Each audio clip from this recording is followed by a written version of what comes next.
Thank you for having this hearing today so we can find out firsthand from those in the industry how this will affect your respective roles. I have a number of questions. Mr. Cruz, on behalf of the Farm Bureau, Missouri State Farm Bureau President, you talked a little bit about some instances that you're aware of, folks that have applied for a 404 permit in the past. Before we get to that, I guess I want to make it clear who is charged with overseeing and who has jurisdiction with all of the non-navigable waters in your state or in all states. Well, that varies from state to state. In our state, it's our Department of Natural Resources, and the NRCS within USDA have some oversight role to play in that. So each state basically is in charge of overseeing and protecting those natural waterways, be it a pond or a lake or a stream, that do not have let's say, national impact. Yes, sir. That's okay, correct. So it's not as though these waterways are not being protected. It's not as though no one has jurisdiction or oversight or is looking out for the protection of these waterways. Yes, sir. That's I think correct. That's and very that's a very important point. to point out. Yes, second, you did mention those farmers who have applied for 404s. Remind me again of how much was spent between mitigation and the legal work and so on for those that have applied for a 404? Well, it can vary. The cost can go up into the hundreds of thousands of dollars. One instance I cited was a farmer who wanted to improve 11 acres of his own land, and he did go to the NRCS and USDA. And how long did that take?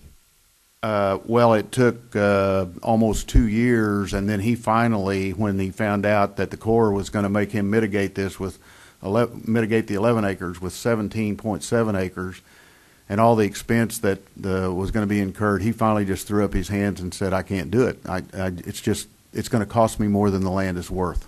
So it cost him a couple $100,000, a few years of his time, and the end result was nothing. I mean, basically, he couldn't move forward on his project. Yes, sir. And I think in this case, he didn't spend. It can cost well over $200,000, but I think he stopped the process before he spent that amount of money, because when the Corps told him he had to have a permit, he had to mitigate it, he just said, "I can't justify the expense." Okay, thank you very much.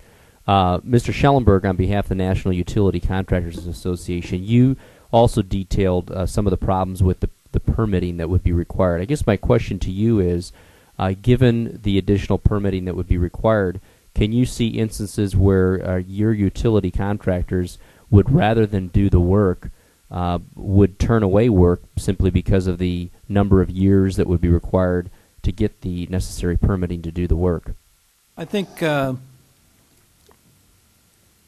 not sure we'd turn away work, but we would look at it differently. It's certainly going to be going in, if you know it's going to take, you're bidding a job here and you're not going to get to do it for a couple of years, makes it harder to bid because you're calculating things in the future. You're going to have to allow for that.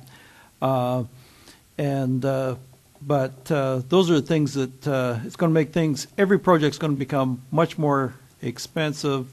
And if it gets changed, if navigable gets taken out, I know in Oregon it's just going to open it up that the delays are going to be just astronomical for all kinds of projects. So while you'll be happy to do the work, it might take a few more years before you get to do it, and it will cost the consumer more money. All right. You might have a $10,000 project, but it might take you 2 years to do it.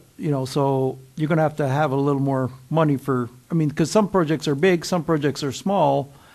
So sure, there's a lot of variation there, but not exactly something we want to do while we're trying to stimulate the economy. It's not what we want to do as we stimulate the economy. Thank you. Mr. Chilton, on behalf of the Cattlemen's Association, I too share your frustration with frivolous lawsuits, but my question to you is really about your farmland. You said it was your greatest asset, and I guess my question is, how do you see removing navigable waterways from this legislation impacting the value of your farm ground? Mr. Schock, I'm afraid that the time is expired. Okay.